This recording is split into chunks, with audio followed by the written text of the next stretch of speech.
थे आप लोग हमारे YouTube चैनल इंडियन जीएसटी पर। दोस्तों, इलाहाबाद हाई कोर्ट द्वारा एक बिग डिसीजन लिया गया है टैक्स पेयर के फेवर में, जहां उसके आरसी को रिवोक नहीं किया जा रहा है जीएसटी डिपार्टमेंट द्वारा without any reason, without any ground. दोस्तों, यहां पे उसके आरसी को रिवोक न करते हुए उसको हरासमेंट किया जा रहा है, उसको परेशान किया जा रहा था। तो इससे ही रिलेटेड एक बहुत ही big decision Allahabad high court द्वारा दिया गया है। तो लास्ट तक आप लोग इस वीडियो में बने रहिएगा, वीडियो को बिल्कुल स्किप मत करिएगा दोस्तों, लास्ट तक आप इस वीडियो में जरूर से जरूर बने रहिएगा, जिससे फ्यूचर में आपको भी ये काम आ सकता है। तो चलिए दोस्तों, विदाउट टाइम वेस्ट के स्टार्ट करते हैं आज का अपना video. Coming down hard on the indirect tax department, the Allahabad High Court said the tax department harassed a taxpayer by cancelling his registration and slapped a fine of ₹10,000। दोस्तों, यहाँ पे ये बताया जा रहा है कि इलाहाबाद हाई कोर्ट द्वारा कहा गया कि आरसी कैंसिलेशन को लेकर के एक जीएसटी डिपार्टमेंट द्वारा जो हरासमेंट किया गया है टैक्स पेयर को, उसके लिए उसको 10,000 रुपये की फ़ाइन लगाई जाएगी, 10,000 की पेनाल्टी चार्ज की जाएगी। आगे यहाँ पे बताया जा रहा है the high court also revoked the cancellation of registration of the tax payer on account of non filing of goods and services tax returns for 6 month. The court was hearing A writ petition. दोस्तों, यहाँ पे ये बताया जा रहा है high court द्वारा ये कहा गया कि इसके आरसी को रिवोक किया जाना चाहिए, क्योंकि इस टैक्स पेयर ने अपना सारा का सारा रिटर्न्स, जो भी पेंडिंग रिटर्न्स थे वो उसने फाइल कर दिया था, और जो उसके ड्यूज़ थे आर ड्यूज़ का भी पेमेंट उसने कर दिया था। तो जिसकी वजह से इसके आरसी को अब रिवोक कर दिया जाना चाहिए। दोस्तों, this case highlights the careless manner in which the SEC has been harassed by the respondents, the court observed in this case। दोस्तों, यहाँ पे क्या बोला रहा है हाई कोर्ट द्वारा, this case highlights, high court द्वारा इस केस को बहुत हाईलाइट तरीके से, बहुत ही सख्त तरीके से ये देखा गया। उसने बोला the careless manner in which the SEC has been harassed by the respondent मतलब टैक्स ऑफिसर द्वारा। careless manner मतलब दोस्तों यहाँ पे without any legal intention, without any legal manner जो हरास किया गया है जीएसटी डिपार्टमेंट द्वारा या टैक्स ऑफिसर द्वारा एससीसी को, ये चीज़ें बहुत ही हाईलाइट तरीके से, बहुत सख्त तरीके से हाई कोर्ट द्वारा देखा गया है, ऑब्जर्व किया गया है। The indirect tax department has issued so cause notice to the SEC for not filing GST returns। दोस्तों, जैसे आप लोग को पता है कि अगर हम 6 महीने तक अपना जीएसटी का रिटर्न फाइल नहीं करते हैं तो डिपार्टमेंट द्वारा हमारे आरसी को कैंसिल कर दिया जाता है एक सो कॉज नोटिस दे करके। तो यहाँ पे यही बता रहा है कि जीएसटी डिपार्टमेंट द्वारा आरसी कैंसिल कर दिया क्योंकि उसने रिटर्न फाइल नहीं किया था।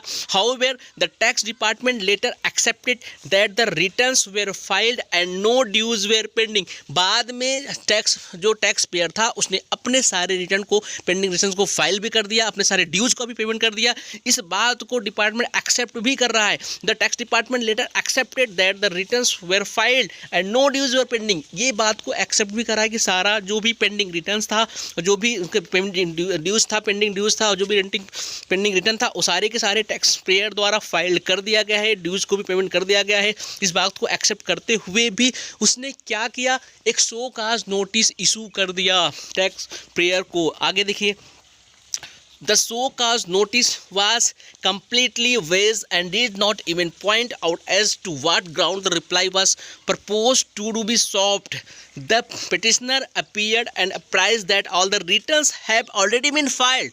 The court observed, कोर्ट यहाँ पे ऑब्जर्व करता है कि जब पिटिशनर ने, मतलब जो टैक्स ऑफिसर था, जो टैक्स पेयर था, उसने सारे के सारे रिटर्न्स जो भी पेंडिंग थे उसके सारे के सारे रिटर्न फाइल कर दिया था, सारे ड्यूज़ का भी पेमेंट कर दिया था। डिपार्टमेंट ने ये नोटिस भी किया कि हाँ ये सब कुछ हो चुका है, फिर भी उसने एक सो कॉज नोटिस इशू किया जिसमें एनी रीज़न, कोई भी रीज़न नहीं बताया गया था उस सो कॉज नोटिस में कि क्यों उनके आरसी को एक्टिवेट नहीं किया जा रहा है, क्यों रिवोक नहीं किया जा रहा है। इस सो कॉज नोटिस जो इशू किया था उसमें कोई भी रीज़न नहीं बताया गया था, मतलब उसको रिजेक्ट कर दिया गया था। सब कुछ लीगल कंप्लायंस टैक्स पेयर ने कर दिया था, फिर भी उसके रिवोकेशन को रिजेक्ट कर दिया गया और एक सो कॉज नोटिस दिया गया जिसमें कोई भी लीगल अप्रोच नहीं दिख रहा था, कोई भी एक जेन्युइन रीज़न नहीं दिख रहा था।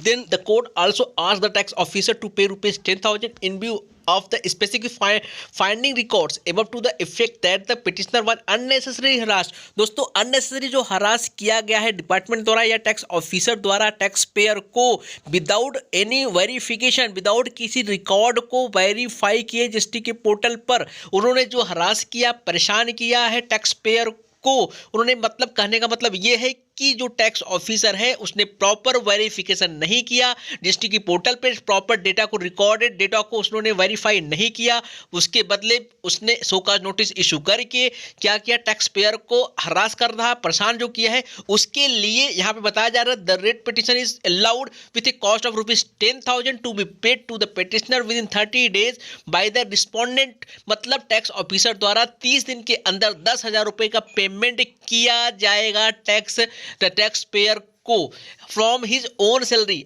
खुद के सैलरी से 10,000 रुपये का जो फाइन चार्ज किया जाएगा टैक्स ऑफिसर से, उसको पे करना पड़ेगा टैक्स पेयर को, जो उसने विदाउट रीजन, एक जेन्युइन रीजन में जो शो काज नोटिस इशू किया है, विदाउट प्रॉपर डेटा को वेरीफाई किए जो हरासमेंट किया टैक्स पेयर को, जो परेशान किया है, इसके लिए टैक्स ऑफिसर को 10,000 रुपये का फाइन लगाया गया है, जो कि वो टैक्स पेयर को पेमेंट करेगा 30 दिन के अंदर अपने सैलरी से। ये judgement high court, Allahabad high court से निकल के आई है। दोस्तों ये बहुत ही अच्छा जजमेंट है, क्योंकि आप सभी को पता है कि सामने वाली जो डिपार्टमेंट से विदाउट एनी रीजन बहुत सारे ऐसे केसेस में नोटिस दी जाते हैं जिसका लोग रिप्लाई कर देते हैं, फिर भी उनकी तरफ से नोटिस इशू की जाती है जिसमें कोई भी जेन्युइन रीजन नहीं होता है। ये एक केस नहीं, ऐसे बहुत सारे केसेस होते हैं जो उनके नोटिस आते रहते हैं रिप्लाई देने के बाद। तो ये एक अच्छा डिसीजन था, जजमेंट था हाई कोर्ट के द्वारा। इससे सारे टैक्स ऑफिसर को इसे एक सबक मिलेगी, सीख मिलेगी आने वाले फ्यूचर में। और डेफिनेटली अगर ऐसा करने से कहीं ना कहीं डेफिनेटली सोचेंगे।